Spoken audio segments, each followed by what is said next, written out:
Hello, muraho neza, ndabasuhuje mwese aho muherereye aho ariho hose, nsuhuje umuntu wese udukurikira hano ku Ruhisho TV, nongeye kubaha ikaze nimuze tubane muri aka kanya, noneho ntabwo nje mu bintu by'ubwiza, nje kubereka ibyagufasha, ahubwo ni muri bwa buzima bwacu busanzwe, twakungurana ibitekerezo, inama, kongera gufatana mu maboko kugira ngo buri muntu wese azamure mugenzi we, nk'uko mbibabwira umunsi ku wundi, nzi neza yuko nizera ntashidikanya ko umuntu wese afite ikintu yabwira abantu bakamwungukiraho byinshi. Ufite ijambo ryiza wabwira umuntu ukamureba umutima, ufite amagambo meza wabwira abantu ukabungura ibitekerezo bishyashya by'ubuzima bw'aka kanya ndetse n'ubw'igihe kizaza, mu gihe Imana ikidutije ubuzima. Ni nk'ibyo rero n'ubundi nje kugira ngo tuganire ni iby'ubuzima busanzwe bwa buri munsi tunyuramo mu buzima bwacu bwa buri munsi. Nkaba nje no gushimira abantu mukomeje kubana nanjye, aho ngeze ni ukubera mwebwe. Imana ibahe umugisha, Imana ihe umugisha umuntu wakoze subscribe, umuntu wakoze share, umuntu wandika muri comment akambwira ngo courage. Mu by'ukuri ni iby'igiciro cyane kubona umuntu uguha courage. Imana ihe umugisha, Imana ihe umugisha umuntu wese ugiye gukora subscribe bitewe n'ibiganiro tugenda dutanga, kungurana inama, ibitekerezo n'ibindi bisa gutyo. Aka kanya rero nje kugira ngo twiganirire kuri iyi topic ivuga ngo ese ubona ahantu ugeze aka kanya, cyangwa se ubona ubuzima bwose wagiye unyuramo ubugereranyije n'aho ugeze, ubona aho wavuye n'aho ugeze ubona ari kimwe? Ese wibwira yuko nta muntu waba waragize uruhare kuba ugeze aho hantu ugeze? Ese reka tureke umuntu, Imana yo ntiyahabaye kuba ugeze aho hantu ugeze? Ibyo ni byo nje kugira ngo tuganireho nk'abantu tukiri muri ubu buzima, tukavuga ngo Mana warahabaye. Aka kanya rero ndaje kugira ngo twungurane igitekerezo cyo kumenya ngo ese mu by'ukuri umuntu wagize icyo amara mu buzima bwanjye, umuntu wamfashe ukuboko mu mibereho yanjye, umuntu wanyunguye inama, umuntu wanyunguye igitekerezo, umuntu wagize icyo akora mu buzima bwanjye nabayeho bwose, ese ubundi nigeze mushimira? Ese nashimiye umubyeyi wanjye? Ese nashimiye umuntu wambaye hafi? Reka rero nze tuganire kuri aba bantu bagize icyo bakora ku buzima bwacu. Mu by'ukuri gushimira ni umuco, gushimira umuntu bituma nyine uwo muntu yiyumva neza. Ni karibu tubane. Umuntu wa mbere rero tugomba gushimira abantu batubyaye, abantu badutwise. Ubwo ndavuga ku ruhande rw'umumama. Reka mbabwire inshuti zanjye, abantu bankurikira kuri Ruhisho TV, niba ufite amahirwe ukaba ugifite umubyeyi uzi neza ko yakubyaye, gerageza utere intambwe umushimire, kubera yuko nk'abantu b'ababyeyi, wibuke amezi 9 yagutwaye mu nda, ntabwo uzi ibyo yagiye ahuramo nabyo, ntabwo uzi ibyo yanyuzemo, ariko byibura kuba atarigeze avuga ngo iyi nda reka nyivanemo, akigengesera mpaka akakubyara, akakurera, ukamurushya, ukamuraza ijoro, akakuvuza.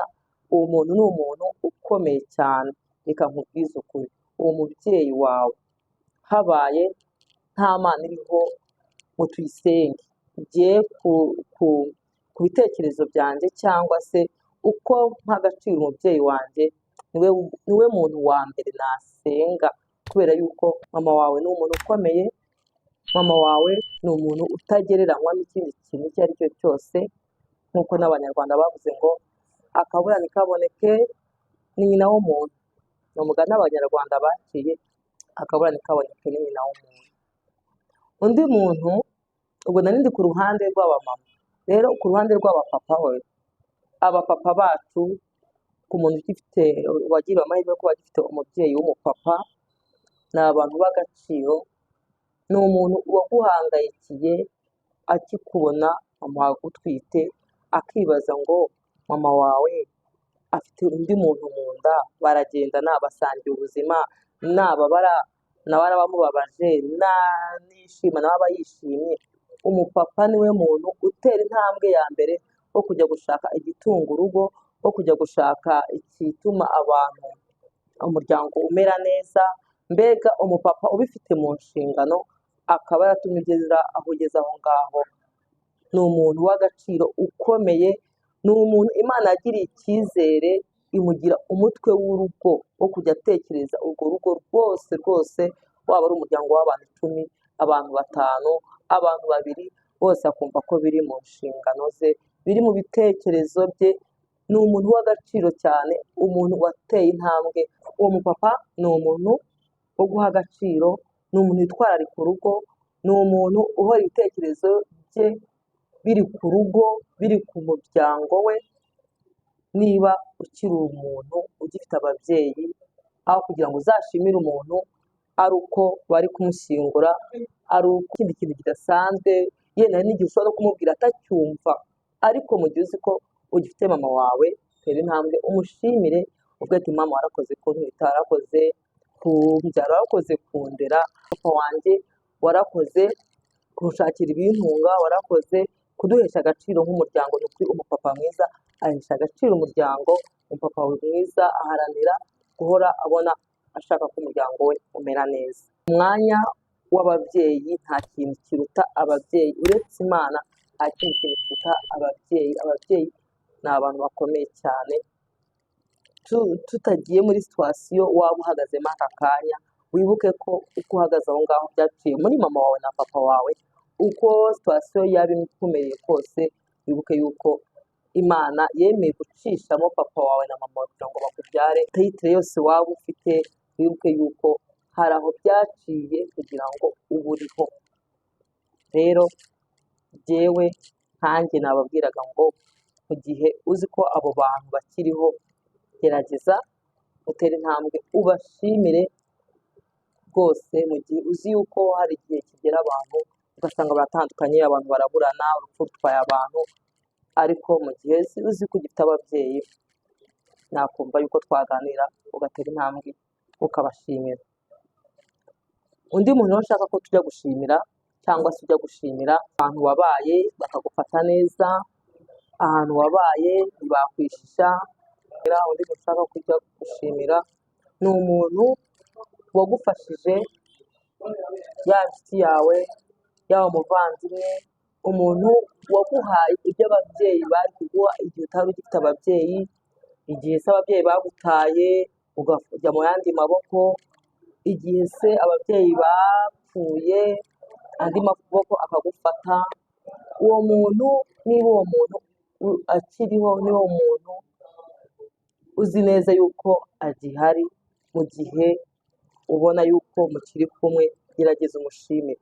Wibuke ko uwo muntu atakubyaye, wibuke ko uwo muntu ataragufite mu nshingano, wibuke ko uwo muntu niyo atagufasha, nta kintu na kimwe wari kumubureminga, nta kintu na kimwe wari kumushinja ko hari icyo atakoze, kubera ko uwo muntu ntabwo mu nshingano.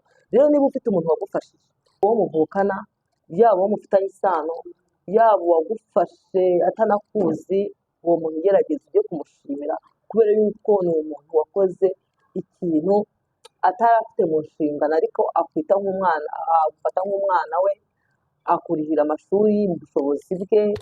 Mbega araguhangayikira nk'umuntu wakubyaye. Hari n'aho warwaye yenda arara ijoro akuvuza, hari n'aho wabuze school fees araguhangayikira, hari n'aho wabuze umwenda agerageza kugushakira. Uwo muntu ni umuntu ukomeye mu buzima bwawe, aho ugeze aho ngaho, uwo muntu akwiye gushimirwa kuko yagize neza, kuko yabaye aho ababyeyi batabaye. Hari n'undi ushobora kuba yaragufashe, bene wanyu wenda bagutaye, badashaka kumenya ko unabaho, badashaka kumenya yuko uri n'uwabo, ariko bagufata nta n'icyo mupfana. Uwo muntu akwiye gushimirwa. Uwo muntu utera intambwe umushimire. Ushobora kuba ufite bene wanyu bakwihakanye, ushobora kuba ufite imiryango itakumva neza, ariko hakaza umuntu uvuga ati ngwino, akirengera ubuzima bwawe bwose, atitaye ko byagira n'ingaruka, atitaye ko bene wanyu bazamuvuga nabi, atitaye yuko harimo abazamureba ijisho ritari ryiza kuko yagufashe. Hari n'abo bagiye bababwira amagambo bati uriya mwana ntuzamushobora, ariko aho ugeze aka kanya shimira uwo muntu wagize icyo akora mu buzima bwawe, wagutoraguye abandi bagutaye, waguhumurije, wakubwiye amagambo meza, yakubwiye ko ukomeye, yakubwiye ko uri umunyembaraga. Uwo muntu mushimire. Undi muntu rero nshaka ko watekereza neza ukajya gushimira, ni umuntu wagufashe ukuboko akakwereka aho wahera. Mu by'ukuri hari igihe umuntu yicara akitekerezaho, akabona hirya hino imbere n'inyuma, akabura icyo yafata. Ariko niba ari nka marayika Imana yohereza uyu muntu akamufata ukuboko, mwereke aka bizinesi yaheraho, muhe igishoro runaka, mwereke inzira abandi bari gucamo nawe ayicemo. Reka mbabwize ukuri, umuntu ni umuntu w'agaciro ukomeye cyane, ni umuntu wakweretse inzira, kugeza mu nzira ashaka ko unyuramo kandi ubona birakunze. Mu gihe wabonaga uri mu mwijima, mu gihe wabonaga uri mu isi ya wenyine, mu gihe waburaga uwo wagisha inama, ariko uwo muntu yaje mu buzima bwawe arangije gufata ukuboko. Umuntu wo gushimira, kuko hari umuntu watumye ugera aho ugeze aha ngaha, ari muri bizinesi urimo. Niba ari umuntu wayikujyanyemo, niba ari umuntu waguhesheje akazi, niba ari umuntu watumye uhabwa indi ntera, uwo muntu ni umuntu wo gushimira, kubera yuko atuma ubona icyo kurya, atuma ubona icyo kwambara, atuma ugira icyubahiro runaka, atuma witwa umuntu mu bandi bantu, atuma waragize titire runaka, n'ibindi byose nk'ibyo, atuma umenyekana, atuma ugira izina. Uwo muntu mushimire akiriho. Dushimire abantu bakiriho, dushimire abantu bigishoboka, dushimire abantu bigishoboka ko duhura tubasura bose tumeze neza, turi mu mahoro. Gerageza ushimire umuntu atari mu byago, ushimire umuntu akiriho agihumeka. Ni ukuri uwo muntu niyo umushimiye, yumva yuko ukizirikana ibyo yagukoreye, yumva yuko hari impamvu yo gukomeza gukora neza, kubera yuko ntabwo arimo yicuza, kubera ko ari kubona abantu abo yakoreye neza bari kuza bakamushimira. Reka twemere ko aka kanya udafite n'icyo kumuha, kuko nta n'ikintu umuntu yabona ahereza umuntu wamugiriye neza. Nta kintu wabona wahereza umuntu ufite aho yakuvanye akagira n'aho akugejeje. Nta kintu wabona wakwitura umuntu uretse kumubwira ngo warakoze. Imana wakoreye izakwitura, Imana wakoreye nawe izakugirire neza, Imana wakoreye nawe ijye yumva ubusabe bwawe, nawe izakugirire neza. Ishobora no kutanyuza muri wowe, ikanyuza mu bandi bantu. Twizera ko imigisha yose tugenda tubona cyangwa se tugeraho, hari inzira Imana yateguye ko yatugeraho. Niyo mpamvu rero aka kanya nicaye kugira ngo nze tuganire abantu tugomba gushimira mu buzima bwacu. Ari nayo mpamvu natangiye mvuga ngo namwe ndabashimira aho mutumye aho ngeze aha ngaha. Ni mwe mwagiteye, ni mwe mwafashe ukuboko, ni mwe mwakoze subscribe. Turi mu mwanya wo gushimira. Undi muntu nakwemera ko nakubwira ukajya gushimira, shimira umuntu mubana umunsi ku wundi. Ni umuntu w'agaciro, ni umuntu wungurana ibitekerezo, either ni umugabo wawe cyangwa ni umufasha wawe, sinitaye uburyo mubanye, ariko basi se wahaye agaciro umunsi wa mbere muhura, wahaye agaciro urukundo rwanyu rwa mbere. Sinitaye yenda ko uyu munsi bitameze neza, yenda ntibimeze neza mu rugo, yenda muragenda mwibagirwa aho mwavuye, ariko reka mbabwize ukuri, basita ku rukundo rwanyu rwa mbere mugihura, igihe mwabyarana inshuro ya mbere, urukundo rwe rwari rumeze. Basi namushimire yuko yaguhaye agaciro akakuvana mu bakobwa benshi, cyangwa se ukamwemera avuye mu basore benshi, mugakundana, Imana ikemera ko mugira umuryango. Niba ari ikintu cya mbere Imana ihereza agaciro, ni umuryango. Uko byaba bimeze kose, ibuka ko Imana ibakunda, ibuka ko Yesu abakunda, ibuka ko urwo rugo rwanyu rw'agaciro. Hari abantu benshi bakubona usohotse bakakwifuza, hari abantu benshi bumva babaho kubayeho, kubera ko ufite urugo. Hari abantu benshi barwifuza bakarubura, ariko basi mushimire ko akiri umugabo wawe, mushimire ko akiri umudamu wawe. N'ubundi ibi ntabwo bihora ari byiza umunsi ku wundi, ntabwo bihora ari ubwererane umunsi ku wundi, ariko basi tera intambwe wumve ati warakoze kumbera umudamu, warakoze kumbera umugabo. Iyo umuntu umushimiye, nubwo haba hari ibyo abona bitagenda neza, yenda ku ruhande rwe agerageza kubigenza neza, kubera yuko ateye intambwe akirengagiza bya bindi byose agukorera, ukamushimira akavuga ati uyu muntu ari guha agaciro ko ndi umugabo mu rugo, cyangwa ari guha agaciro ko ndi umudamu mu rugo. Rero gushima ni byiza, gushima byinspira umuntu uwo ari we wese, haba ku mwana muto kurinda kugera ku muntu mukuru. Gushima ni ibintu byiza cyane. Rero undi muntu ushaka ko ushimira ni wowe ubwawe. Wowe ubwawe narababwiye ngo njyewe igihe cyose ndababwira ngo nutikunda nta muntu uzagukunda, nutiha agaciro nta muntu uzaguha agaciro. Ibintu bya mbere banza uhere muri wowe indani, ubwo hari ubundi nubwo ngiye gushima, umutima uguteye kujya gushimira umuntu ni uko wabanje kuwugira nyine ishimwe, uvuga ati mana nanjye nzishimiye, ubanze wikunde. Numara kwishimira ukuvuga ati basi niba ntekereza gukora neza, ni jye wa nyawe, ni jye Imana nyine ishaka, ni jyewe uri guhesha ishema umuryango. Wishime, numara kwishimira bizaguha kuraje yo gukomeza gukora neza. Ishimire nawe, wishimire aho ugeze, wishimire amajoro wabyutse, wishimire ibyo wirengagije gukora, wishimire ibyo wirengagije byiza byaguha ambiyanse kugira ngo ugire umuryango mwiza, kugira ngo ubane n'abantu neza. Hari ibyo wirengagije wari gukora bikaba byatuma abantu batakureba neza, ariko kuko wabyirengagije kubikora nyine ugahagarara mu mwanya wa nyawo, uwishimire. Twikunde, twihe agaciro kugira ngo n'abandi bantu baduhe agaciro. Rero ikintu cya nyuma tugiye gushimira, cyangwa undi muntu wa nyuma tugiye gushimira, ni Imana yadufashije kuba muri izo situwasiyo zose, kuva tukiri insoro mu nda z'abamama bacu, kuva kugera tuvutse, kugera tukuze, kugera n'aho hose nagiye mvuga, n'aho twagiye tubana nabo, n'aho twanyuze mu biganza, n'aho twagiye duca hariho hose, Imana niyo yabanye natwe. Uwiteka niwe wabaye mu ruhande rwacu. Wibuka ahantu hose wagiye unyura, ubundi Imana nta kintu na kimwe cyakayije imbere, kuko niyo tangiro rya byose, ikaba n'iherezo rya byose. Rero Imana yo irihari, Imana yo niyo igomba kubanziriza byose, ikanaheruka byose. Ukuntu twayivuga, nta kintu wabona wanganya n'Imana, nta kintu wabona washyira mu mwanya w'Imana.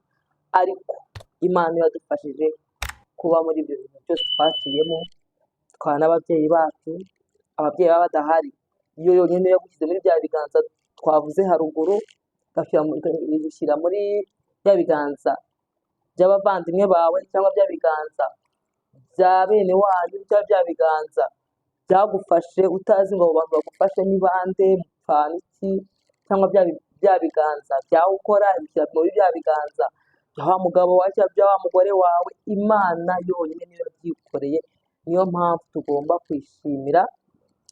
Ibuka yuko ibyaremwe byose byaremwe n'ikiganza cy'Uwiteka, nta kiriho kitaremwe nayo, nta n'ikizigira kibaho kitaremwe nayo. Rero Imana niyo muremyi wa byose, Imana niyo yakuremye, Imana niyo yagushoboje, Imana niyo ikugejeje aho ngaho ugeze. Dusoje dushimira Imana yabanye natwe, yabanye nawe aho uri hose.